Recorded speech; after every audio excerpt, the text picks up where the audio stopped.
Hello, hello, and dear friends on Facebook and YouTube and Instagram, and of course our regular Zoom followers. Welcome back to another Wednesday edition of Getting Better at Being You, our weekly commitment to become better versions of ourselves. And let's be honest, there's room for improvement. Friends, today's discussion, let me just admit someone else into our room over here. Today's discussion is all about the laws of attraction.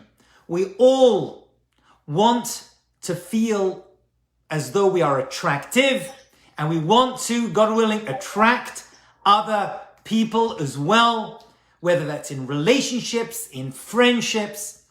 There are certain things that I've discovered through my counseling practice and working with young couples who are dating, engaged, and family therapy as well. There are some things that people do that makes them less attractive to their partners. And that's going to be today's discussion. I've made a list. Of course, this list is not conclusive. There's a lot more I can say, but I started to jot down some notes of things that I have found, the way we relate to other people and how we act towards other people. Sometimes things we do make us less attractive. And we want to be attractive to other people. Who doesn't want to be attractive to people they love and they respect and they're trying to build a relationship with? Now, although I've used the word attractive usually connotes a physical attraction. That happens to be true, but we're not going to talk about physical attraction, although it's definitely very deeply connected to everything I'm going to tell you. The attraction, my friends, we're going to be talking about today is an emotional attraction. I have a list that someone sent me of divorce statistics, and what you may think is what people would list as reasons why they end up getting divorced are actually not always that much. Physical attraction is not usually listed as one of the top reasons people end up splitting up, but emotional incompatibility is. But the two are connected. People we are emotionally connected to, there's a physical attraction that builds up as well. And people who we are not emotionally attracted to, people we don't respect, like being with, there's a physical repulsion that comes with that as well. So we're not talking physical attraction per se, but everything we're saying is going to have a physical compatibility component to it as well. Okay, so things that I have found from my counseling practice that people do that make you seem less attractive. Number one is that people don't know how to relax. People don't know how to relax. And people who are consumed with work, they're not invested in the relationship. They're invested in work, even if they're working for a good reason. They want to make money, to make their spouse happy, their husband or wife, to make their children have a good living. However, it just doesn't work. If all the time you are constantly consumed with your work, when you come home, you just talk about work all the time. When you're at work, you don't check in with your spouse, with your loved one, your fiancé, whatever it is, and you're constantly in that world and you're not investing in their emotional bank, people are going to be less attracted to you. I'll tell you a personal story, which I think I've told before. I definitely wrote this story in my book on relationships and dating and marriage. It was actually this true story. The night before my wedding, I had a close friend who had flown out from London to visit me. And I was actually in my rabbinical course. So I was in the dormitories where I'd started to live again in my yeshiva. And there was a spare bed in the room. And my friend had flown in, a wonderful guy, successful business guy. And he had shared one of the beds in my bedroom when he came to New York from London. And we were talking, and I was terrified the night before my wedding. Was I doing the right thing? Was it the right person? After 21 years, I can tell you, I did the right thing, and it was the right person. But you know what it's like? Pre-wedding jitters. I was scared.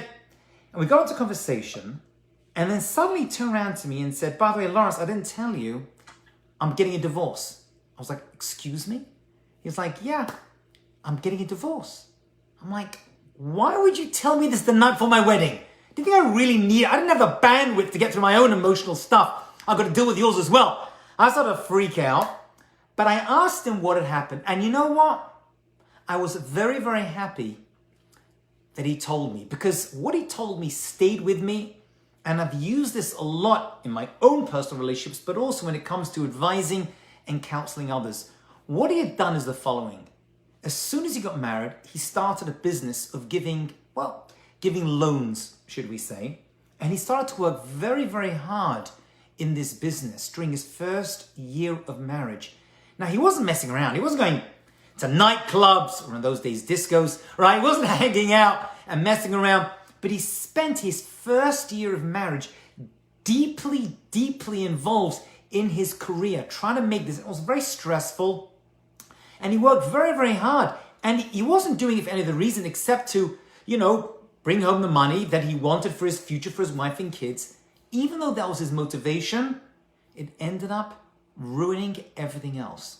Now, there's a whole different discussion about the first year of marriage, especially where we really need today to invest our time in our relationships, especially the first year. By the way, the first year, the Shana Rishona, is important. Nowadays, the first year takes about 5 years. Actually, that was when I got married. Probably like 10 years now of effort just to get that first year right. But that's another discussion. However, the work had consumed him. He didn't know how to relax. He didn't know how to turn off. He didn't know how to give priority to his wife. He wasn't checking. Whenever she checked in with him, he was frustrated and irritated. It just didn't work. He was investing in their financial future, but he wasn't in the emotional future. It just messed up, and it wasn't to be.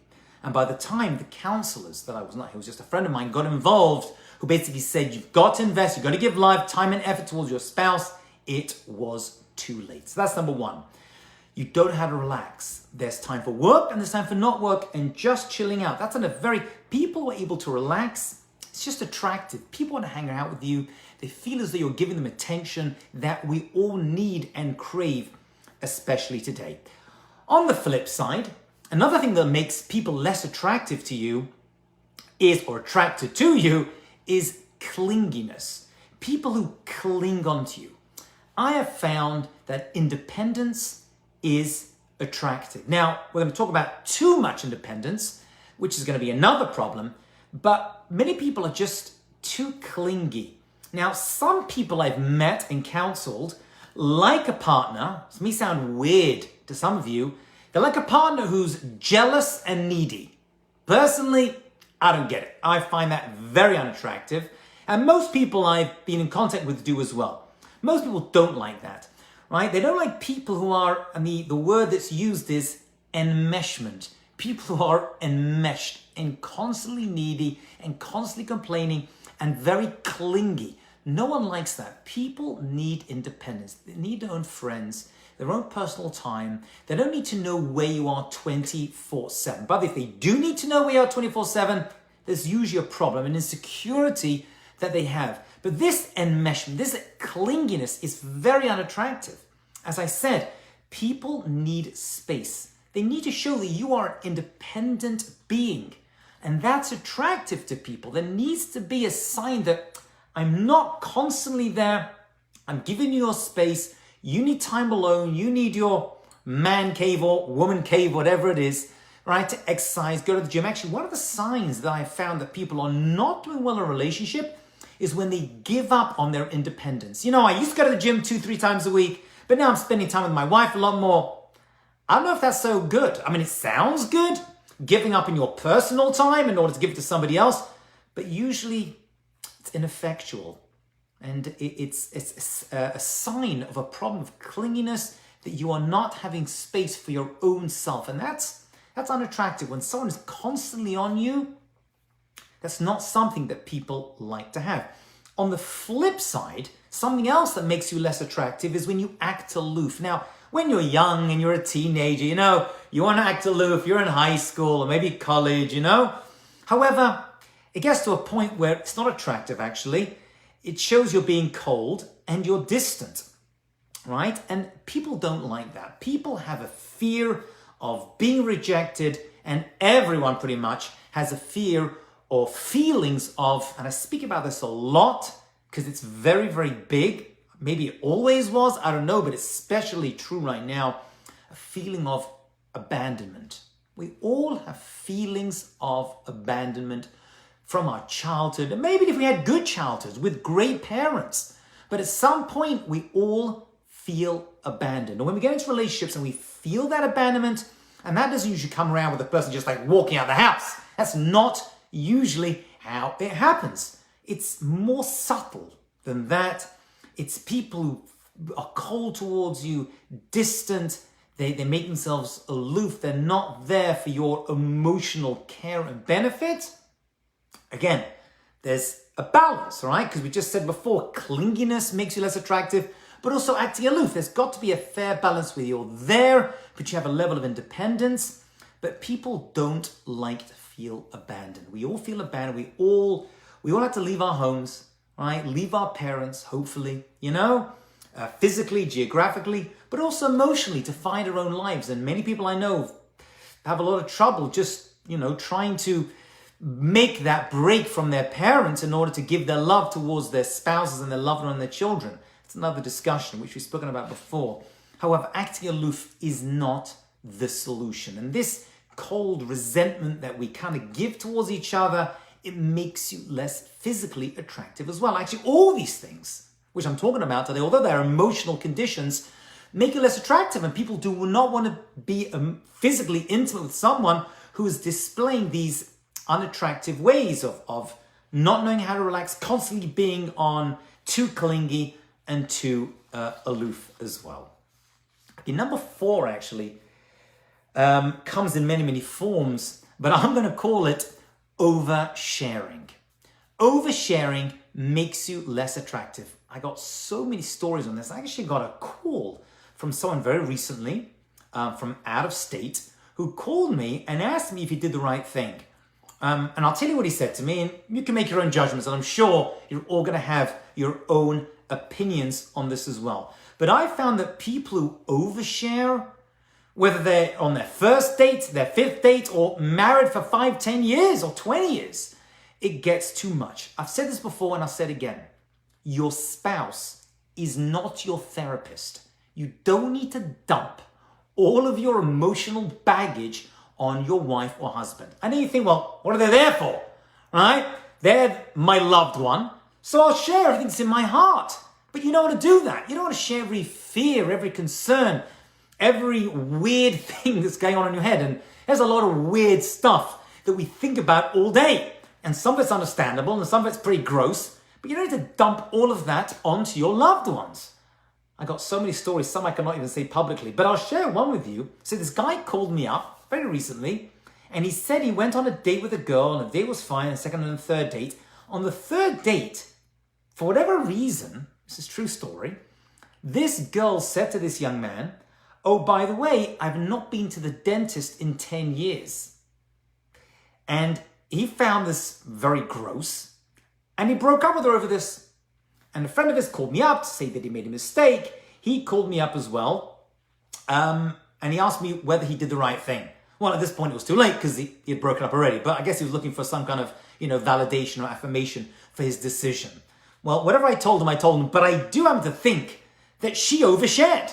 You don't need to tell everyone all of your, sorry to say, gross habits, right? I mean, this not going to the dentist in 10 years is more than just a sign of, not going to the dentist, but it's a sign of someone who's not very much into self-care and self-love. So, and there was other things that she had explained to him which kind of, corroborated what she was saying. But you don't need to overshare. Nobody needs to know. I know people, for example, who feel as though they need to tell their boyfriend, girlfriend, fiance, husband, wife, the details of every relationship they've been in until they've met them. You don't. You do not need to tell your spouse about every single boyfriend, girlfriend, every detail of it that you went through until you got married. Oh, but this is my past. I need to tell them everything. No, that's oversharing. They don't need to know everything. But then what is a loved one all about? A loved one is all about finding someone who you can share your future aspirations, your visions, your desires for the future. But oversharing everything from your past, I mean, some things you should share. There's certain things which are fundamental to who you are as a person. There are some things that really define us, things from our past I'm talking about, or even our present, that people need to know. Certain things that really are fundamental about who we are. But oversharing in every relationship, before we get married, take a seat. I want to tell you about every single girlfriend I've ever had and what I did to them. I'm like, no, you really don't need that. You don't need to do that. No one needs to hear it. And even when you do want to share something, sometimes people blow it out of proportion. I'm going to give you an example. Some people want to share something they did as a child, for example, and they'll make it very dramatic. Sit down. I need to tell you something. And I don't want you to get angry. And I don't want you to get upset. And they make it this big conflated thing, which maybe it isn't. Maybe it's just something you did which you're not very proud of. I mean, whether you need to share it or not, I would check with somebody else. Right? If you have a therapist or rabbi, or whatever it is, I don't care. But check with someone else whether this is pertinent for your future together. In many cases, it's not, and there's no benefit you sharing it. Every time a money concern comes to your mind, which for most people comes up, I don't know, 10, 20 times a day. How am I going to afford that? Am I making enough money? There's a lot of fear that comes up. We can talk about money, actually. It's its own topic, actually, in of itself, which I may do in the future. But fears over money come to all people, and that's almost irrespective of how much money you have. I know people who have a lot of money and still have a lot of fear connected to it, and people have no money and a lot of fear connected to it. But if every time you think about money, you worry about it, you kind of share it with your spouse, then you end up not having a very healthy relationship. I mean, once a month, my wife and I sit down and we freak out about money. That's basically it. When it comes to paying the bills, which my wife does, thankfully, right? We go through it like, oh no, I can't believe, are we spending that much money on Amazon? Is that even possible? Am I really supplying Jeff Bezos with another billion? Does he need my billion too? It can't be. And we have this big freak out, but we leave our money in a box, not a physical box, right? But an emotional, mental box that we visit, because if every time we freak out about money, we share it, we overshare it with our loved ones, it just gets too much. So oversharing, I have found, makes people less attracted to you because you don't need to share all of the ins and outs and every detail. So had I known this young girl who spoke to this guy who called me up, I would have said, he doesn't need to know you have not been to the dentist in 10 years. It's just not important information. Go to the dentist and tell him you went to the dentist yesterday or whatever it is. But some things you just don't need to share, okay? Especially previous relationships.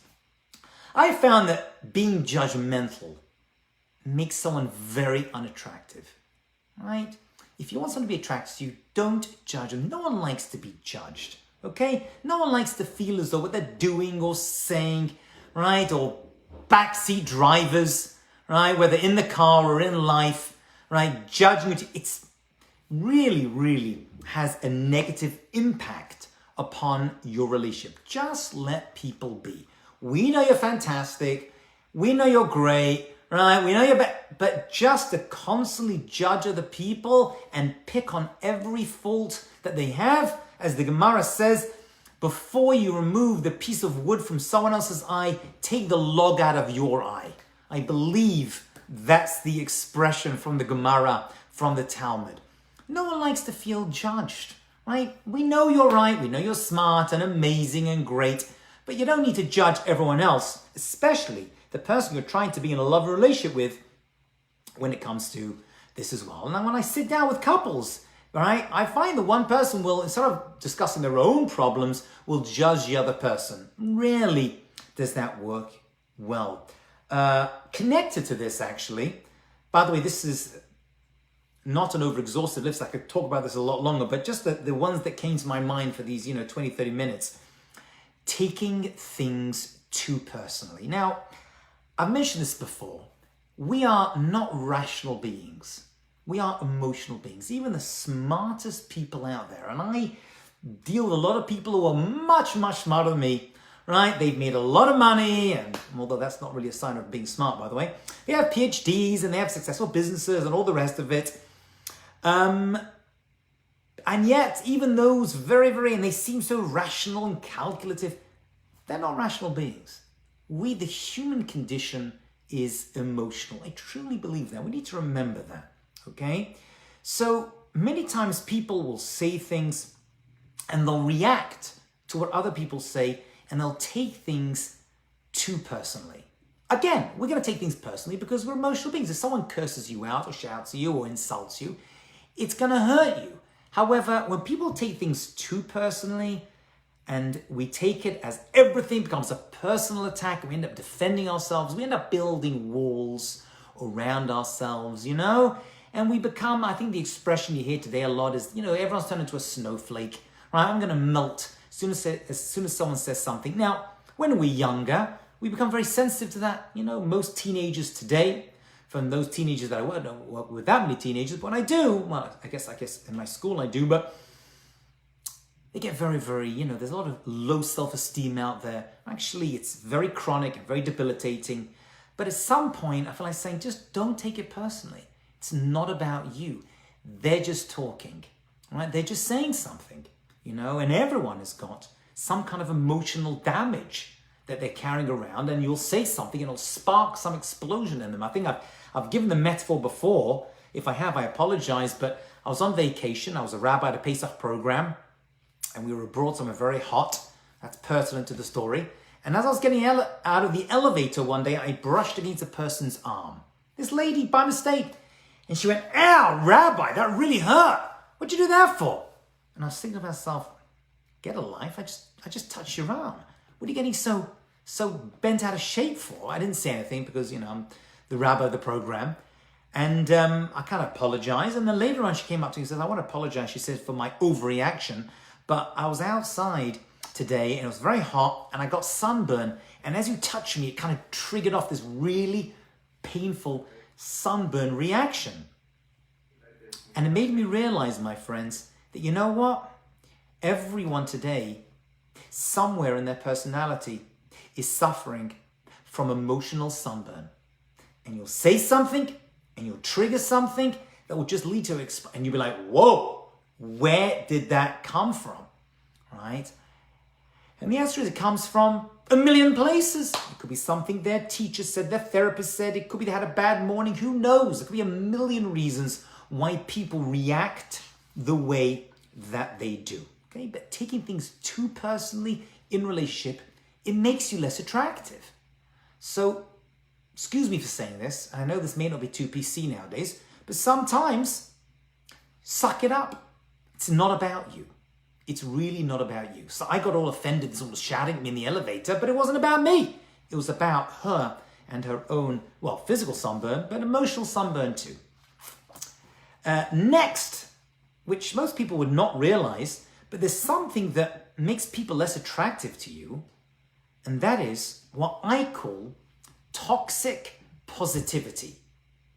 People who are always effusive and always positive, and there's always the good side about everything. Now, it's good to be positive, no doubt about it, because that's how we get through life. If we're always negative, negativity, we're going to assume, is also very unattractive, but too much positivity gets too much as well. What do I mean by that? Well, when you share an experience with someone, something bad that happens to you, and immediately they kind of jump out and say, "No, it's all in your head. Oh, just forget about it. It's all okay. Everything's going to be okay." But I'm trying to share a feeling, a frustration, an irritation, something that's real. I'm not imagining it. I may be overreacting to it, but it's a real thing. But these people have toxic positivity. They don't let you allow your negative feelings to process. if someone shares a frustration in their life, I know you want to say, oh, just reframe it. It's all going to be good. And maybe eventually you should say that. But at least for the first part, just hear them. Just let them get it out. You know, this toxic positivity, like, oh, it's going to be fantastic. Don't worry about it. Like, but it's not. Right now, I'm in pain. It's really upsetting to me. Right? I just got hit on the arm. You're going to be fine. Right? But I understand that it's painful. Right? At least allow them. And when people immediately jump in, and I know someone actually who is a therapist, and they told me that they used to do this, right? And they used to be like, yeah, it's going to be fantastic. It's going to be great. Let's just forget about it and just move on. But just give people a little space, just a small window of grieving to let them go, you know, through their process. And then you can start to reframe, help them understand it. But toxic positivity, although it may sound like a strange expression because positivity seems a great thing, and it is, but there's a limit. Give people a chance. Yeah? And finally, something that definitely makes you less attractive to other people is feeling superior to other people. No one likes it when everyone else or someone they're in a relationship with feels, oh, I can do that better. You're not so good at it. Right? There's two ways to lift yourself up, right? Or make yourself above someone else. One is to push someone, right? Like when you're a kid, you push someone down, right? Or you step up, right? And you lift them up with you, right? That's kind of like, you know, the childish way of making yourself superior is to push someone down. Unfortunately, we take that into older life, and if we don't physically push them down, we emotionally push them down. That's really not the way it's going to be. What you want to do is lift yourself up, because we all need to feel good about ourselves, and then lift that person up with us. Okay, people who feel superior, if you try to feel superior to someone else, they're not going to be attracted to you. They're not going to be an emotional and definitely not a physical relationship with you either.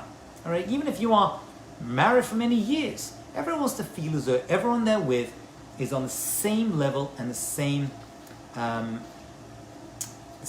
bandwidth that they are as well. Let's just recap everything we said today, and if any other ideas come out, I'll tell you. So things that make people less attractive, we start first of all not knowing how to relax. Right? I gave the story of this guy who spent his first year or so of marriage constantly working for his family, for his future, but wasn't ever able to turn off. They were constantly on, and they were able to just like, okay, breathe, relax. And by the way, it's not just husbands and wives.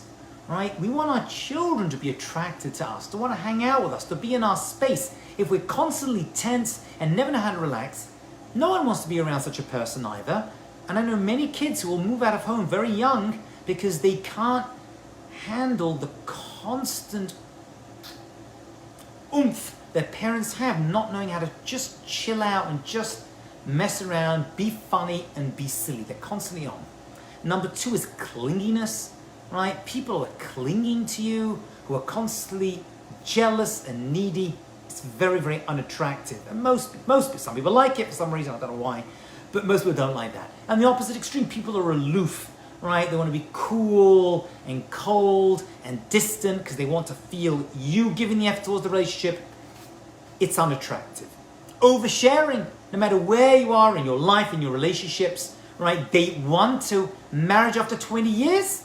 I know someone who revealed to his wife certain desires that he had, right? Which he just didn't need to reveal to his spouse. Oversharing. Share it with your therapist, friends. Maybe it needs to be shared with a spouse, but many times you don't need to do that. Being judgmental, right? No one likes to feel judged, right? It makes you less attractive. You're constantly judged, even if you think you're right, even if you are right. No one needs that either. Taking things too personally. Again, we all take things personally, but too personally, becoming a snowflake, at some point, you're going to have to thicken your skin. Don't take it personally. It's not about you. It's about them. Toxic positivity. Constantly being positive. It's all good. Oh, it's all in your head. Oh, you're going to get over it. You don't need that. Give people a small window to grieve and just get it out of their system, and feeling superior to others as well.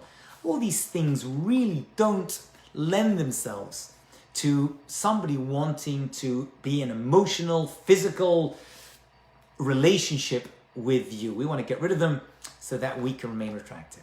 Okay, thank you all for joining. Hope you enjoyed. This will be available on Instagram and Facebook Live. You can definitely share it with friends and loved ones. I'll see you all, God willing, next Tuesday night for our next program. Thanks for joining.